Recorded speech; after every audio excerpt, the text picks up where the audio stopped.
Livro O Espírito Santo e Seus Dons, de Kenneth Hagin. Capítulo 12. O Dom da Palavra do Conhecimento. Parte 2. A manifestação do Espírito é concedida a cada um visando a um fim proveitoso, porque a um é dada mediante o Espírito a palavra da sabedoria, e a outro, segundo o mesmo Espírito, a palavra do conhecimento. A outro, no mesmo Espírito, fé, e a outro, no mesmo Espírito, dons de curar. A outro, operações de milagres. A outro, profecia. A outro, discernimento de espíritos. A um, variedade de línguas, e a outro, capacidade para interpretá-las.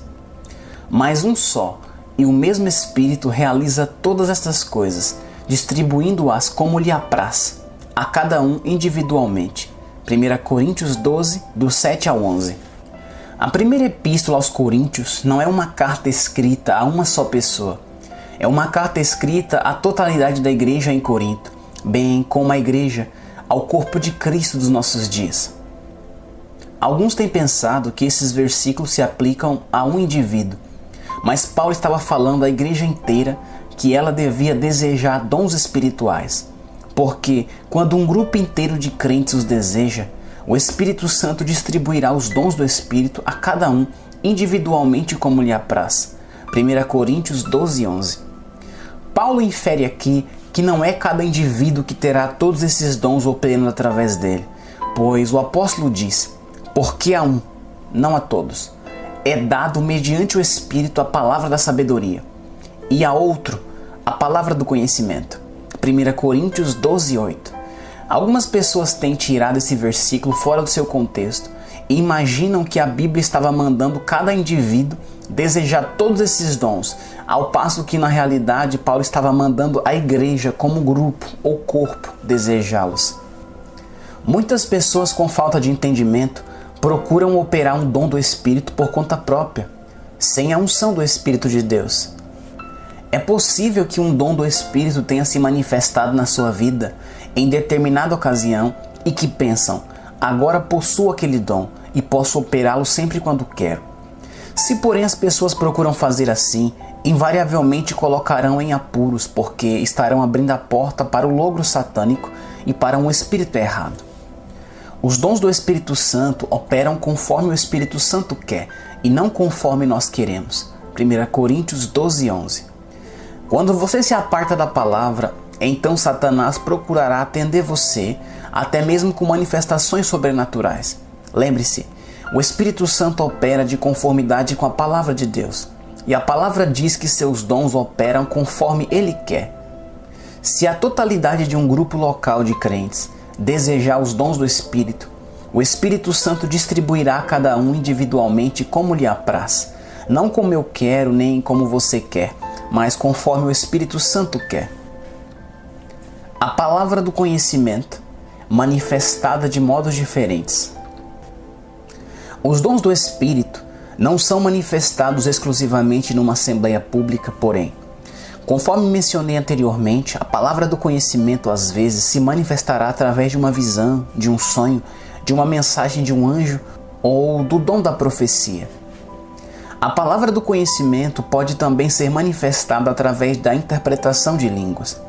Mesmo assim, a interpretação de línguas não é usualmente o meio através do qual a palavra do conhecimento se manifesta nas assembleias públicas, a não ser talvez mediante o dom ministerial da variedade de línguas. 1 Coríntios 12, 28. A razão disso é que o dom ministerial da variedade de línguas está mais estreitamente relacionado com o cargo do profeta. O ministério do profeta manifestará de modo mais consistente os dons de revelação. A interpretação de línguas na igreja local é usualmente equivalente à profecia simples, para edificação, exortação e consolo, e não contém revelação.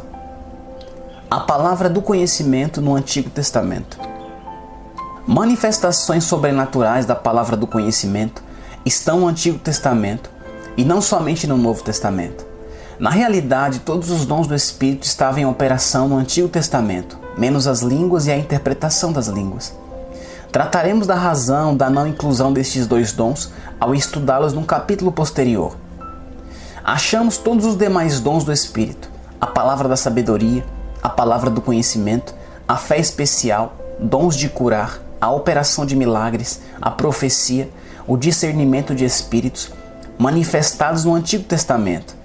Esses dons do Espírito foram manifestados no Novo Testamento, primeiramente no ministério de Jesus. Posteriormente, após o dia de Pentecoste, os dons do Espírito Santo, juntamente com os de língua e de interpretação de línguas, começaram a ser manifestados através dos crentes cheios do Espírito Santo. Examinemos o dom da palavra do conhecimento e como era manifestado no Antigo Testamento. A palavra do conhecimento a Samuel quanto às jumentas de Saul. Vemos no Antigo Testamento como o dom da palavra do conhecimento foi usado para ajudar a recuperar bens extraviados. Quando Saul estava viajando à procura das jumentas de seu pai, que ou se desgarrara ou fora furtadas, alguém lhe disse: "Por que não consulta Samuel? Ele saberia onde estão." 1 Samuel 9, 3, 5, 6, 15, 16, 19 e 20. Extraviaram-se as jumentas de Quis, pai de Saul. Disse Quis a Saul, seu filho: "Toma agora contigo um dos moços, dispõe-te e vai procurar as jumentas." Vindo eles então à terra de Zuf, Saul disse para o seu moço que com ele ia: "Vem e voltemos. Não suceda que meu pai deixe de preocupar-se com as jumentas e se aflija por causa de nós." Porém ele lhe disse: "Nesta cidade há um homem de Deus, e é muito estimado. Tudo quanto ele diz sucede. Vamos-nos agora lá, mostrar-nos-á porventura o caminho que devemos seguir." Ora, o Senhor, um dia antes de Saul chegar, o revelara a Samuel, dizendo: "Amanhã, a estas horas, te enviarei um homem da terra de Benjamim, o qual ungirás por príncipe sobre o meu povo de Israel, e ele livrará o meu povo da mão dos filisteus, porque atentei para o meu povo, pois o seu clamor chegou até mim." Samuel respondeu a Saul e disse: "Eu sou o vidente. Sobe diante de mim ao alto, comereis hoje comigo. Pela manhã te despedirei, e tudo quanto está no meu coração o declararei.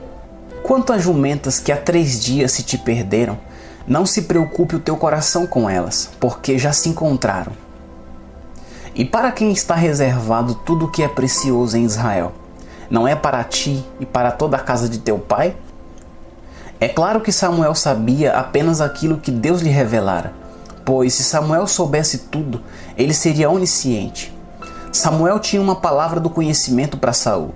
Disse a Saul: "Acharam-se as jumentas que fostes procurar, e eis que teu pai já não pensa no caso delas e se aflige por causa de vós, dizendo: que farei eu por meu filho?" 1 Samuel 10, 2. A palavra do conhecimento a Samuel no tocante a Saul.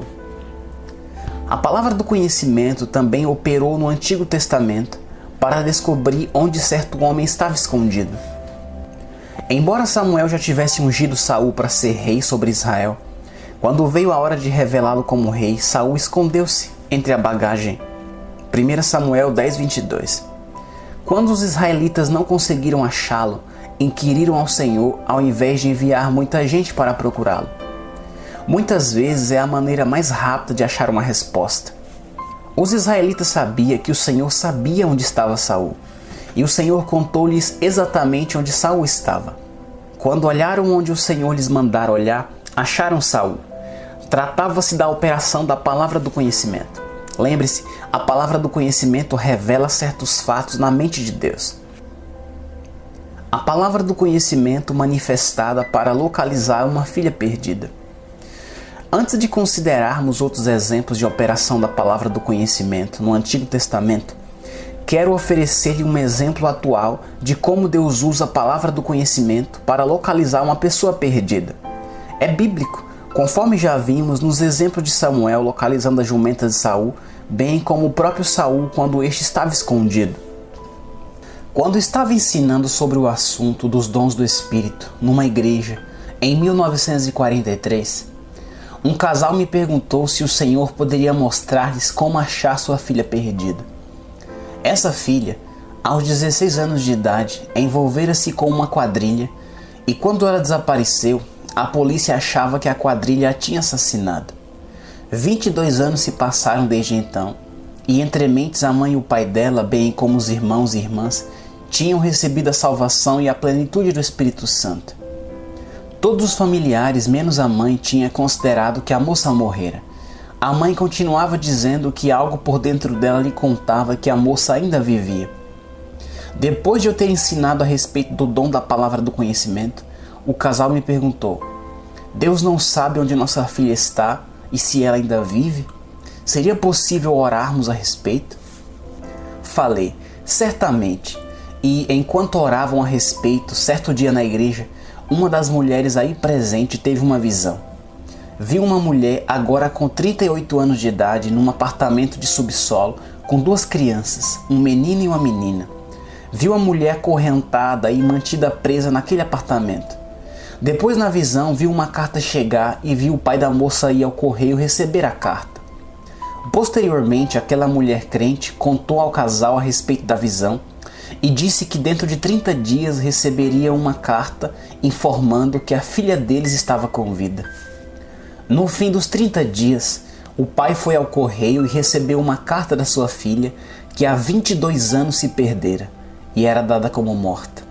Estava em Houston, Texas. A carta começou: Queridos mãe e pai, não sei se vocês ainda vivem ou não. Caso positivo e vocês me escreverem, irei visitá-los. Estou com vida e saúde e lhes explicarei tudo quando for visitá-los. A filha voltou a ver os pais e a família inteira. Certo domingo de manhã, pouco depois, a filha foi para o nosso culto, juntamente com os 2 filhos dela e os pais. Naquela manhã, ela e o filho foram salvos e a filha dela foi salva posteriormente. A mulher tinha contado aos pais: 22 anos já se passaram desde a ocasião quando fui levada embora. A lei estava fazendo blitz contra a quadrilha a qual pertencia, e porque eu só tinha 16 anos, a quadrilha temia que eu a deletaria. A mulher continuou: um dos moços sabia disso, de modo que me pegou e fugiu comigo. Acabamos nos casando, mas eu sabia suficiente a respeito dele para mandá-lo à cadeira elétrica, de modo que ele me manteve como prisioneira durante vários anos. Ele me acorrentava antes de sair ao trabalho todas as manhãs. Fiquei em condições de movimentar-me dentro do apartamento, mas não sair de lá. Durante 22 anos, esses pais não sabiam que Deus realmente podia informar-lhe a respeito da filha deles que se perdera. Nem sequer tinha pensado em orar a respeito. Mas depois de escutar ensinos nesse sentido, eles juntamente com outras pessoas ficaram inspirados a orar a respeito, e à medida que oraram, Deus lhes deu a palavra do conhecimento, que lhes revelou que aquela mulher estava com vida. Deus também lhes deu uma palavra da sabedoria, que estudaremos no capítulo seguinte, que indicou que teria notícias dela dentro em breve. A palavra do conhecimento para Elias. Vemos em seguida que a palavra do conhecimento foi manifestada para iluminar e encorajar um servo desanimado. Elias teve um grande triunfo lá no alto da montanha, quando orou para o fogo descer do céu. 1 Reis 18, 37 e 38. Mas quando alguém lhe contou, a rainha Jezabel disse que até essas horas da manhã ela vai tirar-lhe a cabeça. 1 Reis 19, 2. Elias ficou preocupado e com medo. Sentou-se debaixo de um zimbro e pediu a Deus que lhe deixasse morrer. Posteriormente disse a Deus: Tenho sido em extremo zeloso pelo Senhor Deus dos exércitos, porque os filhos de Israel deixaram a tua aliança, derribaram os teus altares e mataram os teus profetas à espada. E eu fiquei só, e procuram tirar minha vida. 1 Reis 19, 14. Em outras palavras, todos se desviaram, a não ser eu.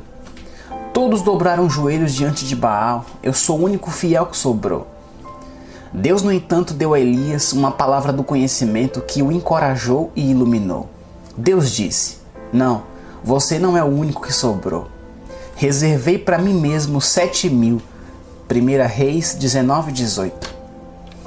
Elias não poderia ter sabido disso de nenhuma outra maneira.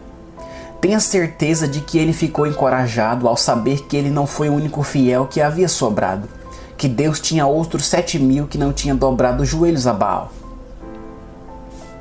A palavra do conhecimento para Eliseu no tocante a Geazi. A palavra do conhecimento também foi usada no Antigo Testamento para desmascarar um hipócrita. Quando Naamã foi curado da lepra e queria dar ao profeta Eliseu conjuntos de roupas, prata e ouro, Eliseu recusou, mas seu servo Geazi correu atrás de Naamã e mentiu para ele. 2 Reis 5, 21 ao 24. Então foi Geazi em alcance de Naamã. Naamã, vendo que corria atrás dele, saltou do carro a encontrá-lo e perguntou: "Vai tudo bem?" Ele respondeu: "Tudo vai bem. Meu senhor me mandou dizer: eis que agora mesmo vieram a mim 2 jovens entre os discípulos dos profetas da região montanhosa de Efraim. Dá-lhes, pois, 1 talento de prata e 2 vestes festivais." Disse Naamã: "Se servido tomar 2 talentos, estou com ele." E amarrou 2 talentos de prata em 2 sacos e 2 vestes festivais. Pô-los sobre 2 dos seus moços, os quais os levaram diante dele. Tendo ele chegado ao outeiro, tomou-os das suas mãos e os depositou na casa, e despediu aqueles homens que se foram. Naamã ficou tão emocionado ao ser curado que deu a Geazi o dobro do dinheiro que este pedira. E Geazi o escondeu, pois era ladrão, além de hipócrita e mentiroso. Quando Eliseu perguntou a Geazi para onde este tinha ido, respondeu: "Teu servo não foi a parte alguma." 2 Reis 5:25. Eliseu disse: "Porventura não fui contigo em espírito, quando aquele homem voltou do seu carro a encontrar-te?" 2 Reis 5:26. Como é que Eliseu, sentado na sua própria casa, poderia saber o que estava acontecendo a vários quilômetros de distância? Deus revelou a ele mediante uma palavra do conhecimento. Deus deu a Eliseu uma revelação sobrenatural daquilo que acontecera, e assim Geazi ficou desmascarado como hipócrita.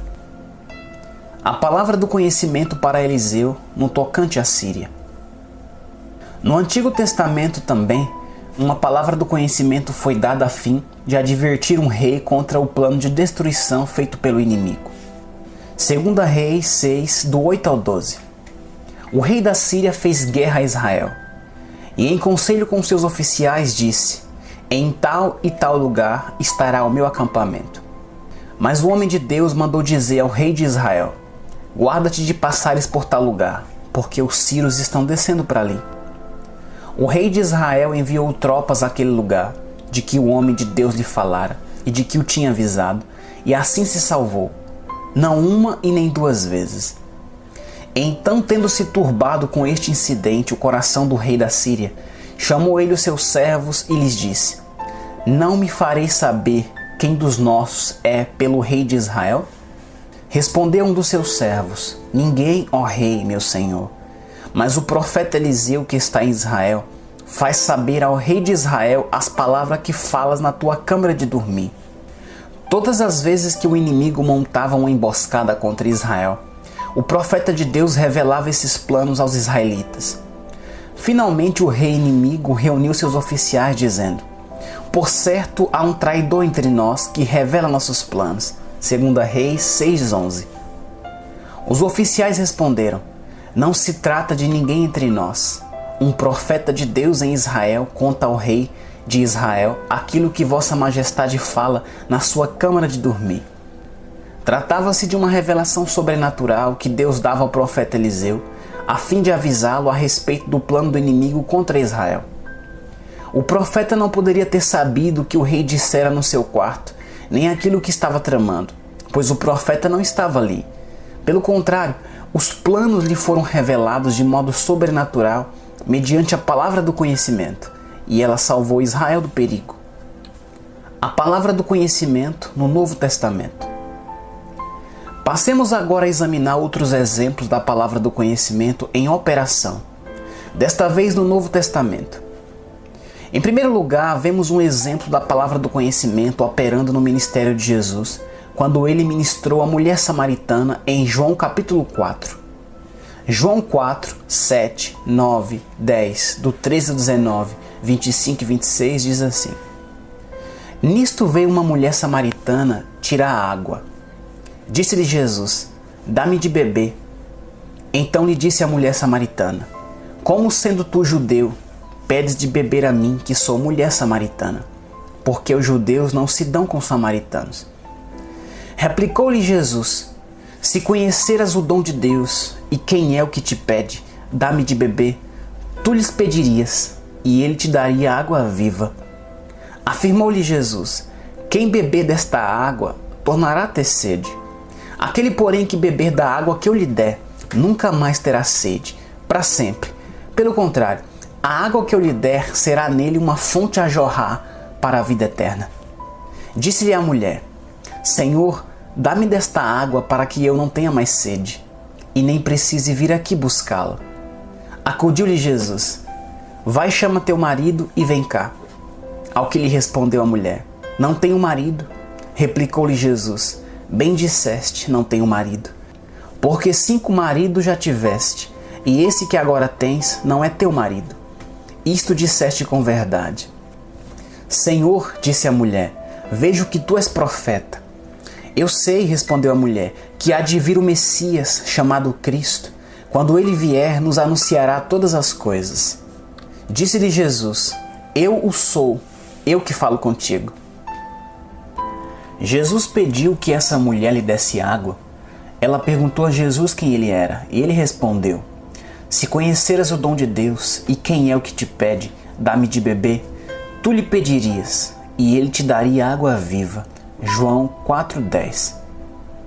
Jesus disse: a água que eu der será uma fonte a jorrar para a vida eterna. João 4,14. Essa mulher samaritana queria aquela água. Senhor, dá-me desta água para que eu não mais tenha sede, nem precise vir aqui buscá-la. Falou pensando na água da fonte. Então Jesus mandou a ir buscar o seu marido. Quando ela falou que não tinha marido, ele disse com efeito: você tem razão nisso, já teve 5 maridos, e o homem com quem você vive agora mesmo não é seu marido. João 4, 17 e 18.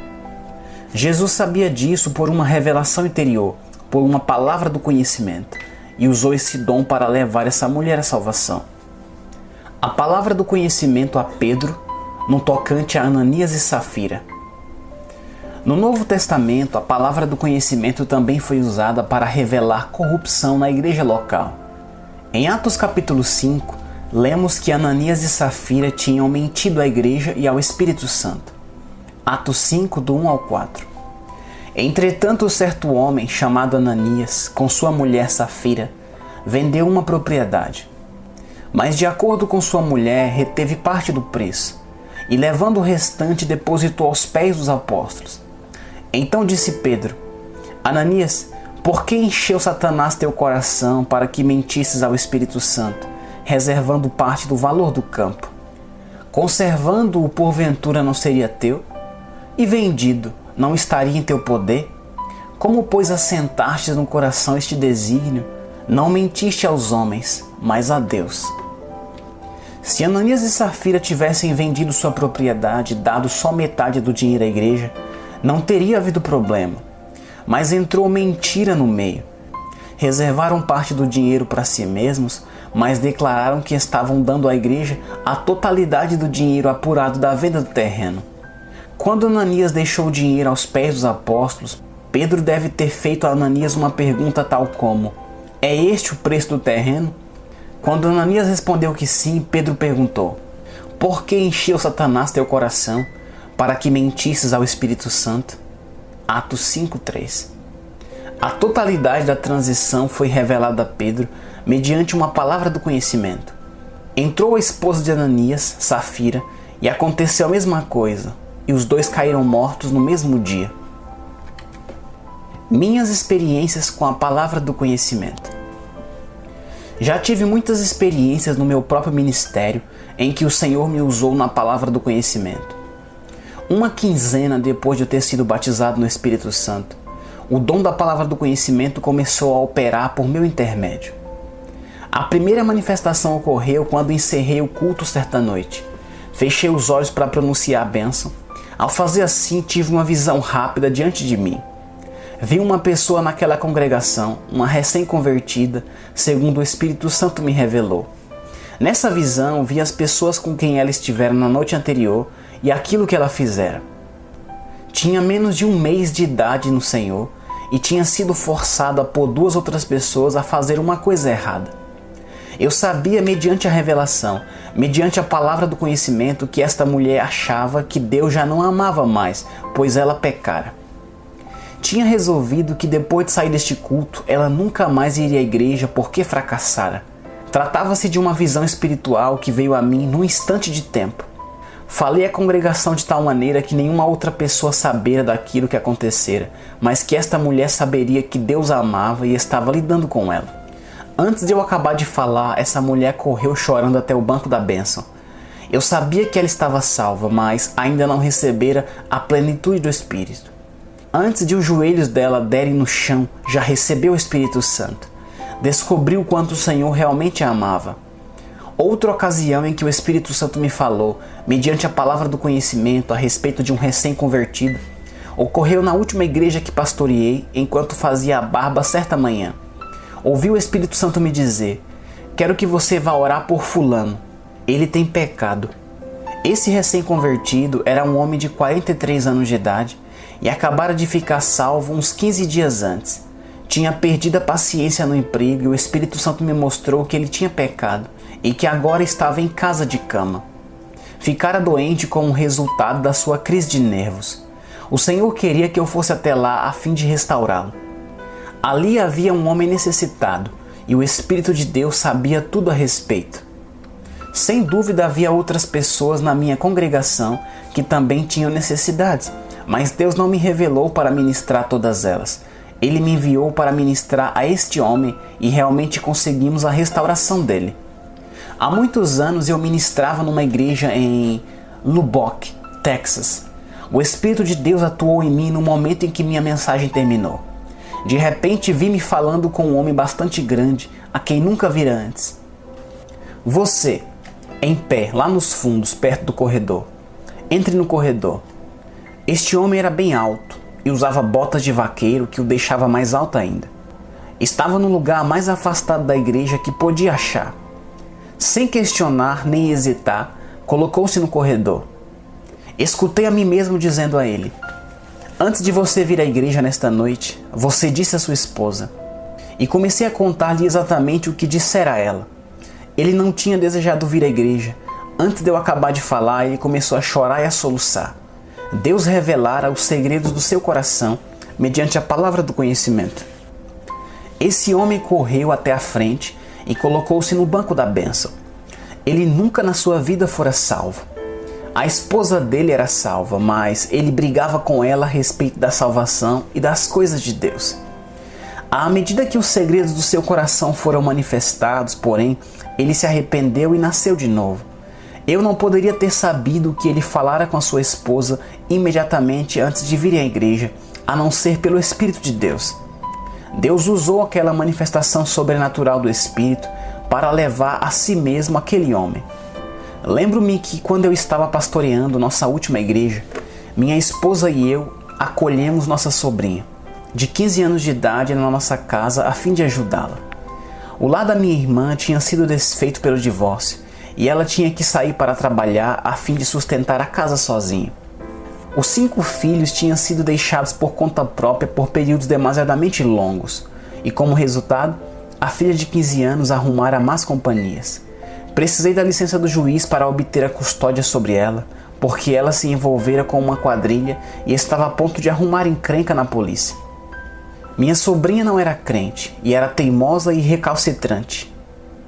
Quando, por exemplo, orávamos e líamos a Bíblia todas as manhãs com nossos filhos antes de irem à escola, ela simplesmente ficava parada na porta olhando.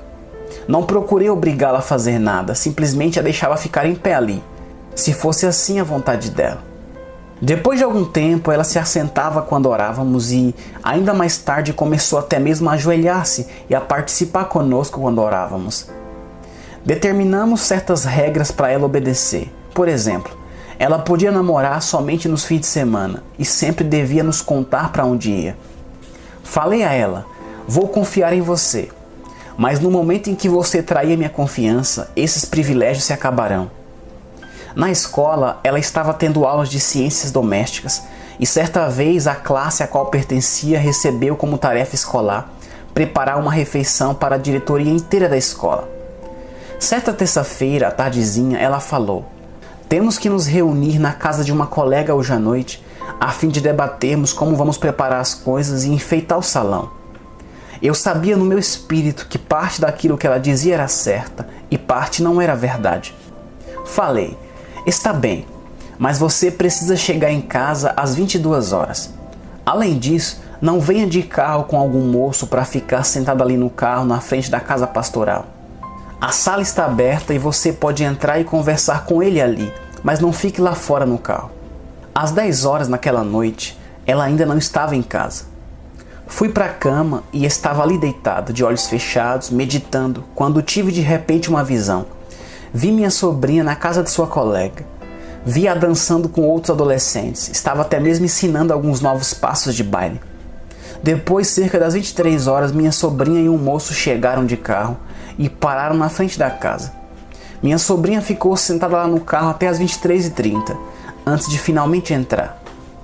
Não comentei nada com ela naquela noite, nem sequer mencionei o caso na manhã seguinte. Quando tomamos café, nada falei a respeito a não ser na sexta-feira, quando ela disse: vou para a venda com um jovem para tomarmos alguma coisa. Não, respondi. Você não vai para nenhum lugar. Você está confinada à casa durante 30 dias. Você não vai sair para nada, a não ser para a escola e a igreja. Então gostaria de saber o porquê, ela retorquiu. Respondi: já lhe disse que se você não traísse a minha confiança, eu lhe daria mais liberdade. No entanto, você traiu mesmo a minha confiança.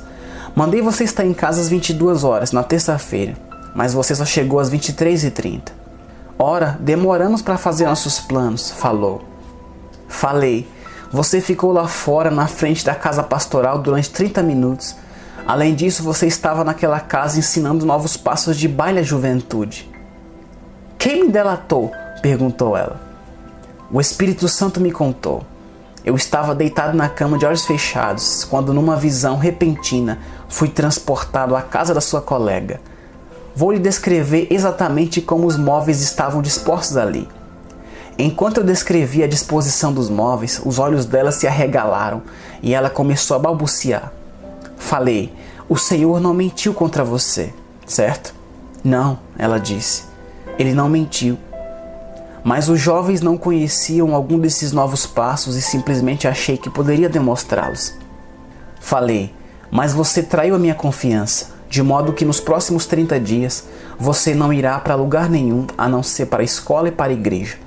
Antes de se esgotarem os 30 dias, ela foi salva e batizada no Espírito Santo e nunca mais deu problemas. A palavra do conhecimento como uma ajuda à oração. Uma das áreas mais maravilhosas em que a palavra do conhecimento pode ser usada é como ajuda poderosa na oração eficaz em prol do servo de Deus em aflição ou por aqueles que necessitam da ajuda espiritual. Li certa vez a respeito de um pastor e sua esposa que acolheram uma adolescente na sua casa depois da própria filha ter crescido e partido para o campo missionário. Queriam ajudar este moço porque ele não tinha pais. Obtiveram a custódia do rapaz com autorização do juiz, pois tinha dado problemas e estava sob a jurisdição do fórum. O rapaz foi salvo e recebeu a plenitude do Espírito Santo, e por algum tempo foi muito bem na sua vida cristã. Depois de completar o curso colegial, no entanto, teve uma tendência de recair em alguns dos caminhos antigos, e isso causou muita mágoa e preocupação ao pastor e à esposa dele. Certo dia, o moço saiu a procurar emprego. A esposa do pastor estava em casa lavando louça quando de repente se sentiu compelida a orar. Não sabia do que se tratava, mas parou bem no meio do serviço dela e começou a orar fervorosamente. Enquanto orava no espírito, esta mãe teve uma visão e viu o moço no centro da cidade, a ponto de entrar numa casa de jogatina de péssima fama. Ela ficou preocupada e orou por ele com toda sinceridade. Depois, na visão, ela o viu já 1 metro para dentro da porta. De repente, endireitou-se e virou-se na direção oposta e saiu pela mesma porta. E continuou a percorrer a calçada. Então a visão chegou ao fim. Ela começou a cantar e regozijar-se no espírito, porque sabia que ganhara a vitória. e assim parou de orar e voltou à sua louça. Naquela tarde o moço voltou, beijou-a na face e disse: "Então, mamãe, conquistei uma grande vitória hoje, e além disto consegui um emprego." Ela lhe respondeu: "Vou lhe dizer qual vitória você ganhou hoje." E contou-lhe como ele começou a entrar no salão de jogatina, penetrou 1 metro lá dentro, então virou-se e saiu. O moço falou: "Foi exatamente assim que aconteceu. Tratava-se de uma revelação sobrenatural da palavra do conhecimento, e foi uma ajuda poderosa na oração." Essa mãe não teria sabido daqueles pormenores a não ser mediante o Espírito de Deus. Todos nós precisamos dos dons do Espírito em operação em todas as áreas da nossa vida. Os pais de adolescentes, em especial, precisam da orientação do Espírito Santo e da operação dos dons do Espírito nesses dias conturbados. A palavra do conhecimento também pode ser usada para revelar a doença e a presença de um espírito maligno. No meu próprio ministério, por exemplo, ficava sabendo às vezes, mediante uma palavra do conhecimento, que um espírito maligno estava oprimindo o corpo de algum enfermo. Fica claro que se a pessoa a quem fiquei ministrando era crente, o espírito maligno não estaria no espírito da pessoa, estaria apenas no seu corpo. Eu falava ao espírito, mandava que saísse em nome de Jesus e a pessoa ficava curada. Uma doente mental liberta pela palavra do conhecimento. Muitas vezes um espírito mau está envolvido em casos de doença mental, embora nem sempre seja assim. Uma pessoa pode ficar doente mentalmente tanto quanto pode ficar doente fisicamente. Ora, todas as vezes em que a pessoa tem dor de estômago, por exemplo, nem por isso se trata de um espírito maligno oprimindo-a, nem que há demônio presente no seu corpo.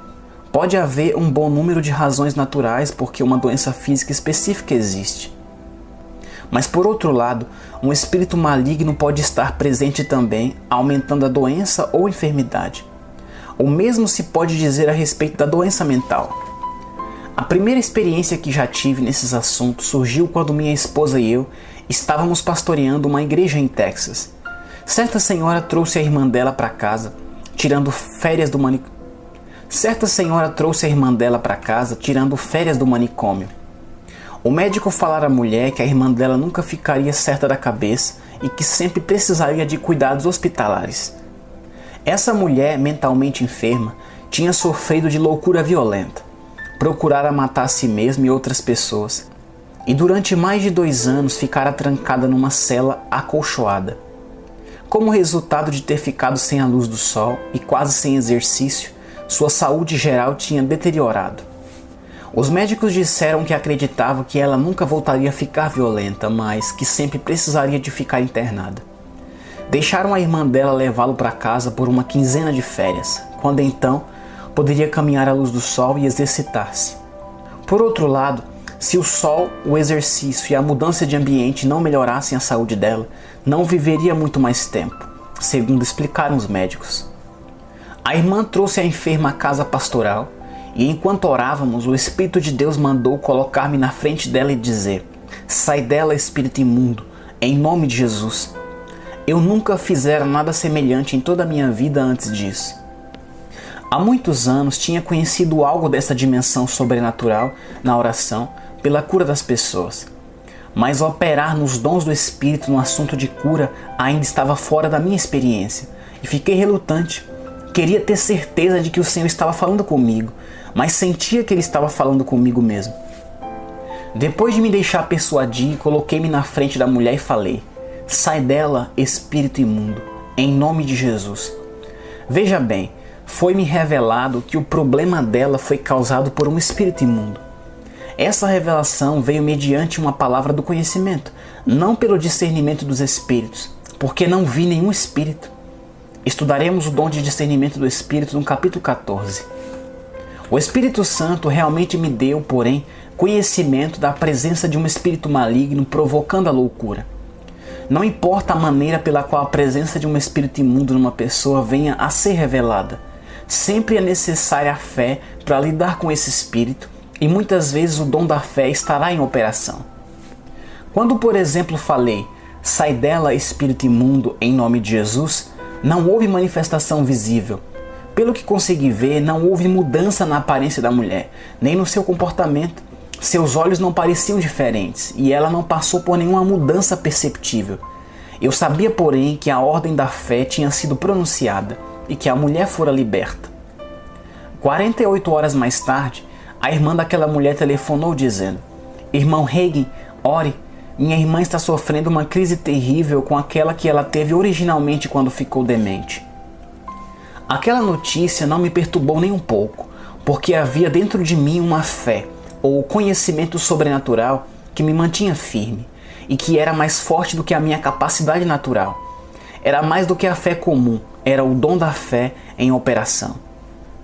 Estudaremos o dom da fé no capítulo 15. Com toda a calma falei a ela: "Não se preocupe. Falei a palavra da fé e tem que dar resultado. O diabo sabe que ele precisa ir embora."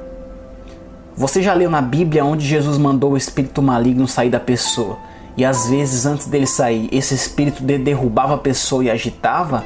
Marcos 1,26. O diabo sabe que ele está obrigado a partir. Ao findar aquela crise, o diabo terá saído na sua irmã e nunca mais sofrerá outra crise. Ela vai ficar boa. Dito e feito. Depois de passar aquela crise, a mente daquela mulher ficou lúcida. Tinha que levá-la de volta ao manicômio porque ela ainda constava como internada.